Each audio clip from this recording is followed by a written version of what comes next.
Vamos a abrir la palabra del Señor entonces en Hechos capítulo 27. Hechos capítulo 27. Vamos a leer desde el verso 27 hacia adelante en esta mañana. Hechos capítulo 27, versículo 27 en adelante.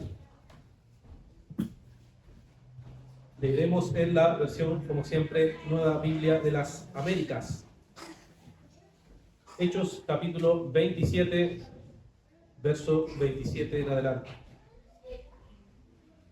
Dice la palabra del Señor: llegada la 14ª noche, mientras éramos llevados a la deriva en el mar Adriático, a eso de la medianoche los marineros presentían que se estaban acercando a tierra. Echaron la sonda y hallaron que había 20 brazas, 36 metros de profundidad. Pasando un poco más adelante, volvieron a echar la sonda y hallaron 15 brazas, 27 metros. Temiendo que en algún lugar fuéramos a dar contra los escollos, echaron 4 anclas por la popa y ansiaban que amaneciera. Como los marineros trataban de escapar de la nave y habían bajado el bote salvavidas al mar, bajo pretexto de que se proponían echar las anclas desde la proa, Pablo dijo al centurión y a los soldados: si estos no permanecen en la nave, ustedes no podrán salvarse. Entonces los soldados cortaron las amarras del bote y dejaron que se perdieran. Cuando estaba a punto de amanecer, Pablo exhortaba a todos a que tomaran alimento, diciendo: hace ya 14 días que velando continuamente están en ayunas sin tomar ningún alimento. Por eso les aconsejo que tomen alimento, porque esto es necesario para sobrevivir, porque ni un solo cabello de la cabeza de ninguno de ustedes perecerá. Habiendo dicho esto, Pablo tomó pan y dio gracias a Dios en presencia de todos, y partiéndolo comenzó a comer. Entonces todos, teniendo ya buen ánimo, tomaron también alimento. En total éramos en la nave 276 personas. Una vez saciados, aligeraron la nave, arrojando el trigo al mar. Cuando se hizo de día, no reconocían la tierra, pero podían distinguir una bahía que tenía playa, y decidieron lanzar la nave hacia ella, si le era posible. Cortaron las anclas, las dejaron en el mar, aflojando al mismo tiempo las amarras de los timones. Izando la vela en proa al viento, se dirigieron hacia la playa, pero chocando contra un escollo donde se encuentran 2 corrientes, encallaron la nave. La proa se clavó y quedó inmóvil, pero la popa se rompía por la fuerza de las olas. El plan de los soldados era matar a los presos para que ninguno de ellos escapara a nado, pero el centurión, queriendo salvar a Pablo, impidió su propósito y ordenó que los que pudieran nadar se arrojaran primero por la borda y llegaran a tierra, y que los que demás siguieran, algunos en tablones y otros en diferentes objetos de la nave. Y así sucedió que todos llegaron salvos a tierra. Que el Señor bendiga la palabra del Señor. Hermanos, hemos estado viendo el libro de los Hechos, hemos estado en esta serie del libro de los Hechos, en donde nos encontramos ahora en el capítulo número 27 de este libro. Y la semana pasada vimos cómo entonces Pablo comenzaba este viaje. ¿Por qué Pablo comenzaba este viaje en su barco? ¿Por qué Pablo iba a navegar? Porque habíamos visto en el capítulo 26 que ciertamente habían declarado, cierto, que Pablo tenía que seguir encarcelado. Él iba rumbo a Roma, se dirigía para allá desde el momento en que sabía que Dios así lo había determinado, pero a la vez él también quería ir a la ciudad de Roma, y después de hacerle un par de entrevistas, cierto, y no ver nada de lo cual era culpable, de igual manera el apóstol Pablo, entonces vemos en el capítulo 27 que comienza a hacer este viaje, comienza a navegar, comienza a ir en pos de ir hacia Roma. Y la semana pasada vimos, cierto, la primera mitad de este capítulo 27 bajo el nombre de la seguridad en medio de la tormenta. Y hoy entonces vamos a ver cómo la promesa de Dios se va a cumplir. ¿Cuál era la promesa de Dios? La promesa del Señor era que iba Pablo a llegar al lugar. Pablo iba a llegar a ese lugar, Pablo iba a cumplir ese propósito por el cual Dios lo había así determinado, y que finalmente vamos a ver cómo va a llegar entonces a la orilla. Dios había dicho que así iba a ser, y así es como iba a suceder. Vimos la primera mitad de este capítulo donde los marineros no pusieron atención a las señales. No pusieron atención a las señales de la providencia divina, de cosas que ellos veían, que el viento estaba cada día empeorando, y sin embargo no quisieron hacer caso a ninguna de esas cosas. Tampoco tomaron en cuenta la advertencia que el apóstol Pablo les había hecho, diciéndoles: miren, el camino va a ser difícil por lo que veo, va a estar difícil, y siguieron hacia adelante. Luego se encontraron todos los marineros sabiendo que se acercaba el invierno y de igual manera decidieron seguir navegando porque la mayoría estuvo de acuerdo. Y vemos que luego se enfrentan al famoso viento, ¿cierto? Euroclitón, que es un viento que empieza a azotar la nave y la empieza a romper, y ahí se dan cuenta que en realidad no habían puesto atención a ninguna de las señales y ninguna marcas que ellos como marineros tenían que saber. ¿Y por qué actuaron así? Vimos la semana pasada que actuaron así porque ellos confiaban en sus habilidades. Ellos confiaban en sí mismos. Porque ellos decían, nosotros somos marineros, tenemos la experiencia y por tanto no nos va a pasar absolutamente nada. Y eso es lo que ellos confiaban y creían.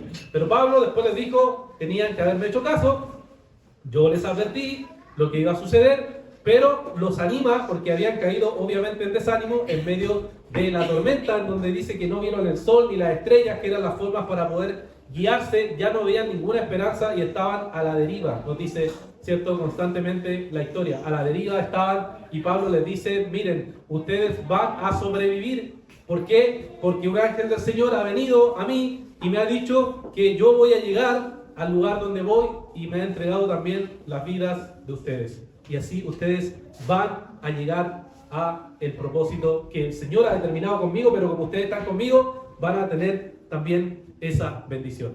Ahora vamos a ver cómo va a continuar entonces ese viaje, cómo va a seguir esa navegación que estamos relatando en estos versículos, y cómo finalmente van a terminar, ¿cierto?, en la orilla, cómo van a terminar finalmente en el propósito del Señor. Ahora, vamos a ver que en este viaje las cosas aún siguen difíciles, aún se complican, aún hay problemas. Cuando el Señor ha determinado que va a cumplir un propósito, no debemos creer que eso significa que no vamos a tener ningún problema en el camino. Cuando Dios ha dicho va a cumplirse esto, no significa simplemente que vamos a avanzar y que mientras avanzamos no nos vamos a encontrar con ningún problema. Eso es lo que vamos a ir viendo en estos versículos. Entonces, si nos fijamos, mis hermanos, primero en los versículos 27 al 32, 27 al 32, vamos a ver que cuando confiamos en las promesas de Dios, perseveramos hasta el final. Cuando confiamos en las promesas de Dios, perseveramos hasta el final. En el verso 27, entonces, Lucas nos dice que ya llevan 14 días. 14 días siendo arrastrados por la tormenta. Puede imaginarse eso, ¿cierto? 14 días sin saber qué va a pasar, sin saber hacia dónde se dirigen, sin saber cuál es el propósito final, sin saber cuál va a ser el destino al cual se van a enfrentar, y llevan esos 14 días. Y los versos 28 y 29 vemos los intentos desesperados de los marineros por saber en dónde se encontraban. E incluso dicen que empiezan a echar, ¿cierto?, la sonda para medir la profundidad y decir, a ver, veamos cuánta profundidad hay aquí. Y miden, ¿cierto? Y la profundidad poco a poco va disminuyendo, lo cual significa que se están acercando a tierra. Ellos como marineros saben, hacen los cálculos, parece que hay tierra, parece que nos estamos acercando a tierra. Entonces ellos temen por su vida, por supuesto, temen que en ese acercamiento a la tierra puedan chocar con algo. Y al chocar se puedan hundir y se murieran todos. Pero entonces ellos, ¿qué van haciendo? Van de a poco midiendo, y después cuando ven que la profundidad ha disminuido, echan anclas por la popa y están esperando, entonces dice, a que amaneciera. Entonces su esperanza en ese momento es que calcularon, vieron que está disminuyendo la profundidad y ahora están rogando que amanezca luego para poder ver hacia dónde nos dirigimos, hacia dónde vamos.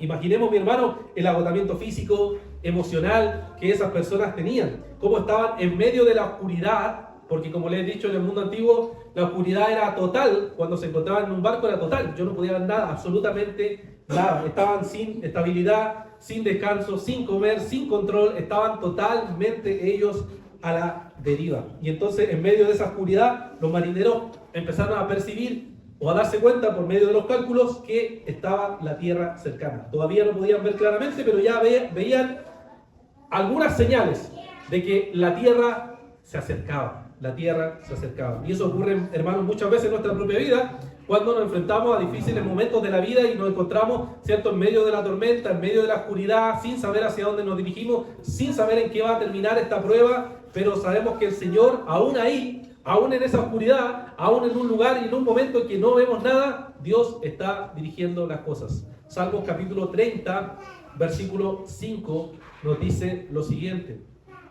Salmos 35, porque su ira es solo por un momento, pero su favor es por toda una vida.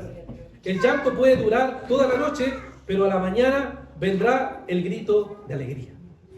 Vemos entonces, mi hermano, cómo el Señor nos muestra a través de este salmo que sí hay momentos difíciles, sí hay momentos de que sufrimos, pero va a llegar el grito de alegría. Va a amanecer, como los marineros tenían esta esperanza. Va a llegar el momento en que va a llegar el amanecer. Y Dios entonces nunca pierde el control en medio de ese proceso. Desde nuestra perspectiva parecen eternas, desde nuestra perspectiva parecen difíciles, parecen que nunca se va a acabar, parece que el sufrimiento nunca va a terminar, pero Dios sabe que en algún momento van a llegar a la orilla. Como un piloto, ¿cierto?, que está manejando, muchas veces hay ciertos pilotos de aviones que van manejando y en algún momento llega, ¿cierto?, las dificultades donde pareciera que nada está funcionando, nada se está controlando. Sin embargo, Dios igual está guiando todas las cosas. Dios sabe. La ausencia de claridad en nuestra vida o desde nuestra perspectiva no significa que Dios no tenga el control de todas las cosas. Mi hermano, si estás atravesando una larga noche o estás confundiendo la prueba con la ausencia de Dios, entonces te estás equivocando, porque Dios, aún en medio de la noche, aún en medio de la prueba, aún en medio de la dificultad, aún en medio de la tormenta, Dios está guiando todas las cosas. Y vemos, mis hermanos, que en el verso 30 al 32, entonces los marineros intentan escapar. ¿Se dan cuenta? Intentan escapar. No quieren estar en la prueba, no quieren estar en la tormenta. Entonces lo que van a hacer es intentar escapar con un bote salvavidas. Pretenden echar anclas, pero en realidad lo que querían era salvarse ellos mismos, ¿cierto? Buscan un bote salvavidas y en ese bote salvavidas van a escapar o quieren escapar. El miedo los lleva a confiar más en sus propios planes, que es lo que ya el apóstol Pablo les había dicho, que Dios le había hablado y que ellos iban a llegar sanos y salvos. Pero los marineros no eran creyentes, por tanto confiaban en ellos. Pero Pablo les dice algo importante, les dice que si no permanecen en la nave, ustedes no podrán salvarse. O sea, bueno, si quieres toma el bote salvavidas, pero vas a morir. No vas a salvarte. Dios había prometido preservarlos, pero ellos mismos estaban buscando su propio plan para poder salvarse a sí mismos. Y a veces como cristianos también buscamos salvarnos nosotros mismos, buscamos arreglar las cosas por nosotros mismos, buscamos evitar las pruebas y tratar de hacer las cosas por nosotros mismos. Pero ¿qué nos dice el Señor? Nos dice en Juan capítulo 15, versículo 4. El Evangelio de Juan capítulo 15, versículo 4. Permanezcan en mí y yo en ustedes. Como el sarmiento no puede dar fruto por sí mismo si no permanece en la vid, tampoco ustedes si no permanecen en mí. La única manera que tenemos como cristianos de permanecer, de dar fruto, de perseverar en la verdadera prueba es manteniéndonos unidos a la vid, manteniéndonos unidos al Señor. No buscando nuestra fórmula de escapar, sino buscando más a Dios. ¿Cierto? Es como esas personas que dicen estoy pasando por la prueba, entonces como estoy pasando por la prueba, me alejo de Dios. Me alejo de la comunión, me alejo de la oración, me alejo de la palabra del Señor. Y debería ser lo contrario, ¿cierto? Si estoy pasando por la prueba, entonces puedo encontrar en el Señor descanso. Puedo encontrar en la palabra del Señor consuelo. No buscar el bote salvavidas que busca evitar la prueba, sino buscar perseverar en medio de eso. Recuerdan a Pedro, ¿no? Cuando Pedro quiso caminar por sobre el mar y el Señor le dijo, camina. Y él caminó y caminaba mientras tenía los ojos puestos en el Señor. Podía caminar. No tenía problema. Avanzaba. Pero cuando puso su mirada en las olas, cuando puso su mirada en la tormenta, cuando vio el caos que había alrededor, ¿qué pasó? Se empezó a hundir. Y eso es lo que también pasa con nosotros, hermanos. Si ponemos nuestra mirada en las circunstancias, en lo que uno está pasando y no en Jesús, entonces fácilmente nos empezaremos a hundir. Fácilmente nos empezaremos a ahogar en medio de la tormenta. Y hermanos, ¿dónde está tu seguridad hoy? ¿Dónde está tu confianza? ¿Dónde están tus ojos? ¿Dónde está tu pleno descanso? Debería estar en el Señor. Pero muchas veces está en nuestros propios medios. Nuestros propios salvavidas queremos tener y no en el Señor. Y es interesante ver entonces cómo Dios había prometido que ninguno de ellos iba a morir. Sin embargo, Pablo le advierte, le dice, si ustedes se van a morir, porque no están avanzando y perseverando en lo que Dios había determinado. Y esto nos muestra que la soberanía de Dios no elimina la responsabilidad de los hombres. Dios preserva a sus hijos por medios. Esos medios son la fe, la obediencia, la perseverancia, la oración, la iglesia, la palabra. Dios preserva a través de esos medios a sus hijos. Tal como nos dice Pablo en el libro de Filipenses, en el capítulo 2, versículo 12, cuando dice que así que, amados míos, tal como siempre han obedecido, no solo en mi presencia, sino ahora mucho más en mi ausencia, ocúpense de su salvación con temor y temblor. Porque Dios es quien obra en ustedes, tanto el querer como el hacer para su buena intención. O sea, la salvación es de Dios, Él provoca en nosotros la salvación, nos salva, trabaja en nosotros por medio del Espíritu Santo, pero eso no excluye nuestra propia responsabilidad de entonces buscar a Dios, leer su palabra, estar en oración constantemente. Entonces necesitamos entender que Dios preserva a sus hijos a través de estos medios. Y lo que los marineros querían hacer, los que querían escapar en el bote salvavidas, eran tener un plan de escape que arrancara de esa situación. Pero nosotros debemos confiar solamente en Cristo, en su palabra y en sus promesas. Es como el alpinista, ¿cierto? Esos alpinistas que suben con sus cuerdas y llega una niebla, como las que experimentaba acá en Viña, y no vemos nada. No vemos nada. ¿Y el alpinista qué le queda hacer? Confiar en esa cuerda. Confiar solamente en eso. Porque si pone su confianza o trata de hacer otra cosa, puede fácilmente caer al vacío y morir. Pero nosotros como cristianos tenemos una soga, una cuerda que nos sostiene, que es su palabra. Debemos aferrarnos a ella y poner toda nuestra confianza en medio de esa dificultad. Entonces vemos que el Señor nos preserva por medios de estos medios que Él mismo ha establecido. Luego veamos, mis hermanos, si nos movemos a los versículos 33 al 38, vamos a ver entonces que cuando descansamos en la fidelidad del Señor, encontramos fuerzas para enfrentar la tormenta. Cuando descansamos en la fidelidad del Señor, encontramos fuerzas para sobrevivir.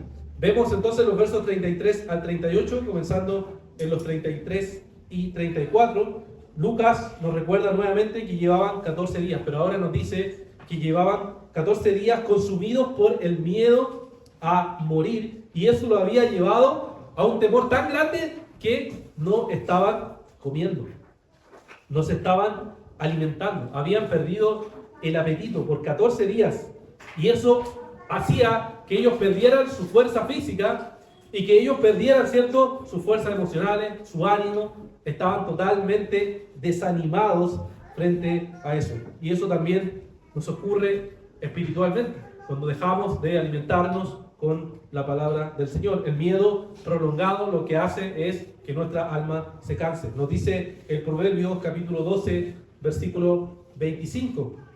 Proverbios 12, versículo 25. La ansiedad del corazón del hombre lo deprime, pero la buena palabra lo alegra. ¿Se dan cuenta? ¿Cómo consume la ansiedad de tal manera que uno se hunde? Pero la buena palabra, la palabra del Señor, ¿qué hace? Nos alegra, nos anima, nos reanima en medio de eso. Imagino que todos alguna vez aquí han pasado o han experimentado alguna prueba, han experimentado un momento de dificultad tan difícil que se nos olvida comer. Es tan difícil la situación que está pasando que el apetito se pierde. Cuando alguien pierde a alguien que ama, cuando alguien tiene gravemente enfermo, suele pasar que perdemos el apetito. ¿Por qué? Porque estamos tan concentrados en eso, estamos tan preocupados, tan ansiosos, que el apetito desaparece. Ahora piensen en estos marineros que les pasaba lo mismo. Ellos estaban tan preocupados que iban a morir, que no estaban pensando, oye, voy a comer. No, estaban pensando, ¿cómo puedo sobrevivir? ¿Y Pablo qué hace? Les anima. Él les dice, ya hace 14 días que estamos en esto.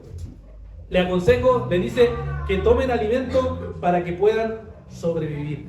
Y entonces, ¿qué hace Pablo? Pablo lo que hace, ¿cierto?, es dar gracias. Dar gracias. Versos 35 al 37, vemos que Pablo se levanta en medio de personas aterradas, toma el pan, dice, y da gracias públicamente al Señor. El mar está violento, el barco todavía está en peligro, la tormenta aún no termina y sin embargo, ¿qué está haciendo Pablo en medio de esto? Pablo está dando gracias al Señor por la provisión que Dios le está dando en medio de una tormenta. Eso revela que Pablo no está enfocado en las circunstancias. Pablo no está enfocado en lo que está pasando, aunque es terrible, una tormenta que puede terminar fácilmente con la vida de ellos. Pero Pablo no espera las circunstancias mejoren para adorar a Dios. Él adora a Dios aún en medio de la circunstancia en la cual se encuentra. Y por eso, primera en Tesalonicenses, capítulo 5, versículo 18, nos dice lo siguiente. Primera de Tesalonicenses 5, 18. Den gracias en todo, porque esta es la voluntad de Dios para ustedes en Cristo Jesús. La gratitud, mis hermanos, debe ser dada al Señor en todo momento. Aún Pablo, en medio de esta circunstancia difícil y crítica en la cual se encuentra, nos dice que da gracias. ¿Por qué? Porque la gratitud es una expresión de confianza en el Señor. Cuando damos gracias en medio de la tormenta, estamos diciendo que creemos que Dios sigue siendo bueno, aunque nuestra circunstancia no sea buena. Estamos confesando eso, como el faro que permanece firme cuando las olas lo golpean. Lo golpean y el faro sigue iluminando. Nosotros confiamos y descansamos en el Señor, constantemente en medio de todas las circunstancias. Mi hermano, y ahí es donde tú debes preguntarte, ¿de qué depende tu gratitud? ¿Eres aún agradecido al Señor, aún en medio de las circunstancias, aún en medio de la dificultad, de la tormenta, de las olas, del viento? ¿Aún eres agradecido a Dios? ¿De qué depende tu adoración al Señor? ¿Depende de la circunstancia o depende simplemente de que Dios así me ha mandado? Y yo digo, gracias Señor, por medio de la dificultad, aún en medio de las pruebas. Siempre me acuerdo de un ejemplo de una misionera, creo que fue Corrie ten Boom, que fue una misionera famosa que salvó a muchos judíos, y cuando estuvo en esos momentos en que los judíos los llevaban a las cámaras o se acercaban para matarlos y los guardaban o lo hacían dormir en lugares donde había mucho sufrimiento, dolor, agonía y estaba lleno de pulgas, y la misionera decía y reunía a la gente y usaba esa oportunidad para predicar el mensaje del Evangelio y decía, vamos a dar gracias por las pulgas, y todos así rascándose, desangrando. Pero ¿cómo? Decían, ¿cómo vamos a dar gracias por las pulgas? Sí, demos gracias a Dios por las pulgas. Y llamaba a la gente a decir, pongan su mirada en Dios, aún ahora, y que pueden morir, porque sabemos cómo eran los nazis, pero dice, demos gracias a Dios por las pulgas, que Dios las creó. Aunque nos hacen daño, tenemos que agradecer que en estas circunstancias Dios ha permitido que vivamos. Mi hermano, pensamos así nosotros, vamos a dar gracias porque esta dificultad es buena y nos va a ayudar a nosotros a seguir creciendo en medio de las dificultades. Así pensaban los cristianos, así debemos pensar, porque el Señor nos dice que debemos dar gracias a Dios en todo tiempo. Y el verso 38 nos dice igual algo sorprendente, y es que después de comer, ellos comieron, lo animaron, y finalmente comieron. Pablo lo animó dando gracias, todos comieron, y en el verso 38 nos dice, ¿cierto?, que comenzaron a lanzar el trigo al mar para aligerar el barco. El trigo que representaba era el sustento económico que ellos tenían, representaba riqueza, seguridad económica, etc. Pero ellos después de comer dijeron y entendieron que lo más importante no era guardar el trigo, sino que era preservar la vida. Y si eso significaba desprenderse de las cosas que ellos tenían, lo hacían y desprenden de las cosas. La tendencia humana es siempre cuidar las posesiones antes a veces que la vida humana. Pero muchas veces Dios usa las tormentas para mostrarnos y para enseñarnos qué es lo verdaderamente valioso, qué es lo verdaderamente importante, qué es lo verdaderamente esencial. Y Pablo lo sabía. Por eso Pablo nos dice en Filipenses 3:8, aún más, dice Filipenses 3:8, aún más, yo estimo como pérdida todas las cosas de la vida en comparación con el incomparable valor de conocer a Cristo Jesús, mi Señor. Por Él lo he perdido todo y lo considero como basura a fin de ganar a Cristo. Hay cosas que solamente aprendemos a dejar, aprendemos a soltar cuando la tormenta viene y cuando experimentamos momentos de dificultad. Quizás sueños, planes, comodidad, seguridades materiales, etc. El Señor en medio de las tormentas nos enseña y nos llama a depender totalmente del Señor. Y finalmente, mis hermanos, si vemos los versículos 39 al 44, vamos a ver entonces cómo la promesa de Dios de llegar a la orilla se cumple. Dios había dicho que iban a llegar a la orilla y finalmente llegan a la orilla. En los versos 39 al 41 entonces nos va a describir cómo comienzan a ver la esperanza los marineros, la cual veía que la bahía se acercaba. Veían, cierto, que el barco iba hacia allá, vieron, cierto, una playa. Y entonces cortaron las anclas e izaron las velas de la proa rumbo a la playa. Sin embargo, nos dice que chocan con un escollo, ¿cierto? Y la proa se clava, ¿cierto? Que así la punta del barco y las olas empiezan a golpear el barco. Y entonces, ¿qué pasa? El barco se destruye, tal como le había dicho Dios. El barco se va a destruir. El barco se destruye y entonces ahí la embarcación, al romperse violentamente los escollos, todo aquello lo que ellos habían confiado, que era el barco, se destruye. ¿Y qué es lo que tienen que hacer? Tienen que entonces lanzarse al agua y simplemente nadar para poder sobrevivir. Pero fíjense que ninguno murió. O sea, la promesa de Dios se cumplió exactamente como Dios había dicho. Ninguna persona murió, pero sí el barco se destruyó. Y eso es lo que Pablo había dicho. El barco va a sufrir pérdida, pero las vidas de ustedes se van a mantener. Dios muchas veces nos muestra que Él va a formarnos en medio de las tormentas. Y a veces nosotros creemos que eso significa que todos nuestros planes, nuestra comodidad, nuestras ideas que tenemos se van a cumplir. Y a veces no es así. Pero sí, si Dios nos dio una promesa, la va a cumplir, pero no de la manera en que nosotros esperamos que sea, sino de la manera en que Dios va a guiarnos. El profeta Isaías nos dice en el capítulo 43, versículo 2, Isaías 43, 2, cuando pases por las aguas, yo estaré contigo. Y si por los ríos no te cubrirán, cuando pases por el fuego, no te quemarás, ni la llama te abrazará. Nos dice, yo voy a estar contigo, pueblo mío. Van a enfrentar dificultades, pero puede haber en ese proceso pérdidas temporales, pérdida de cosas, pero Dios va a estar contigo, siempre. ¿Por qué? Porque Dios así lo ha prometido, no dejar a sus escogidos, no dejar a su pueblo, no dejar a su iglesia. Estar siempre siendo fiel, porque eso es lo que es Dios, es un Dios fiel. Y vemos luego entonces en los siguientes versículos que estando muy cerca de la playa, los soldados, ¿qué es lo que sucede? El soldado dice, hay que matarlos. Hay que matarlos. Para que no se escapen, hay que matarlos a todos. Y vemos que aún está el peligro. O sea, ya se destruyó el barco, ya están nadando, pero otros dicen, no, hay que matarlos. Todavía estaba el peligro. Pero ¿qué hace el Señor? Mueve el corazón de todas las personas. Y lo que sucede es que se mueve el corazón del centurión para preservar a Pablo y así hacer que no mataran a Pablo. Eso nos muestra cómo el Señor es quien gobierna y domina todas las cosas, incluso los corazones de los no creyentes.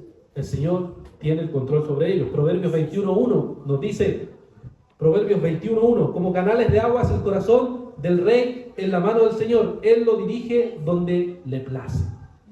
O sea, el Señor dirige absolutamente todos, incluso la vida de los no creyentes. Aunque ellos no lo sepan, Dios está dirigiendo todo para que se cumpla conforme a su voluntad. Nada escapa al gobierno de Dios. Dios no solamente controla las tormentas, controla también las decisiones humanas, circunstancias inesperadas, detalles que nosotros jamás podremos manejar. Todo está guiado y gobernado por el Señor. Y eso es lo que conocemos acerca de la providencia de Dios. Que el Señor está guiando absolutamente todo. Y por eso, hermanos, podemos descansar en sus manos. Por eso podemos confiar en Él. Porque en Él siempre va a cumplirse todo lo que Él quiera que se cumpla. Y la última frase del verso 44 dice, y así sucedió, que todos llegaron salvos a tierra. O sea, exactamente como Dios lo había dicho por medio de Pablo. Después de 14 noches de oscuridad, de desesperación, pisan finalmente tierra firme. Y seguramente al mirar hacia atrás entendieron que lo que Pablo le había dicho, todo eso se había cumplido. Tal como el apóstol Pablo le había dicho que era el mensajero de Dios, las cosas se habían cumplido. Dios nunca los abandonó ni por un momento. Y así ocurre con el pueblo de Dios. Dios nunca va a abandonarnos. Cuando miremos hacia atrás en nuestra vida y veamos todas las tormentas que hemos tenido que enfrentar como iglesia, todas las tormentas que hemos tenido que enfrentar de forma individual, vamos a ver que en verdad tenían un propósito Y estaba Dios moviendo cada una de esas piezas. No logramos entender ahora todo, pero Dios estaba dirigiendo el barco de nuestra vida para llevarlo a un propósito, a la orilla que Dios quiere que lleguemos. No a la orilla que nosotros creemos que tenemos que ir, sino a la que Él ha querido. Y así fue también con Cristo. Los discípulos habían estado con Cristo, caminando con el Señor. Ellos pensaban que era el Mesías prometido. Ellos pensaban que iba a instaurar el reino, cierto, político y guerra, e iba a eliminar a Roma, iba a dominar todas las cosas de esa forma, de forma violenta. Pero ¿qué pasó cuando Jesús murió? Decayeron. Otros se fueron a pescar de nuevo, dijeron, esto no tiene ningún propósito, no tiene ningún sentido. Pero ¿qué pasó? Jesús resucitó. Y cuando resucitó, le tuvo que mostrar que todo se cumplía en la Escritura. Y les tuvo que mostrar el Evangelio y decir, miren, no era como ustedes pensaban, pero llegaron donde yo quería que llegaran, que es ser mis apóstoles y entonces predicar el mensaje del Evangelio a todo el mundo y extender el reino de Dios a través de la iglesia de Dios. Asimismo, hermanos, en nuestra vida, Dios va a usar las tormentas de nuestra vida, las va a dirigir, pero finalmente llegaremos a la orilla del río donde el Señor quiere que lleguemos. Y entonces veremos la gloria del Señor, veremos el poder del Señor actuando en nuestra vida de forma constante. Oremos al Señor. Padre, te damos las gracias porque sabemos, Padre, que tú estás dirigiendo todas las cosas de nuestra vida. Señor, sabemos que tú tienes el control, aunque nosotros veamos, Señor, que no tiene sentido, aunque veamos que hay descontrol en nuestra vida. Señor, sabemos que tú eres quien gobierna y domina todas las cosas y te damos las gracias, Señor, porque eso hace que nos humillemos, eso hace que reconozcamos lo finitos y limitados que somos y que podamos, Señor, simplemente descansar en tu gracia y en tu misericordia. Te alabamos, Señor, por todas tus bondades y te pedimos que tú nos dirijas y nos guías siempre para vivir en tus propósitos y para tu gloria. Pedimos, Señor, todo esto en el nombre de Jesús. Amén.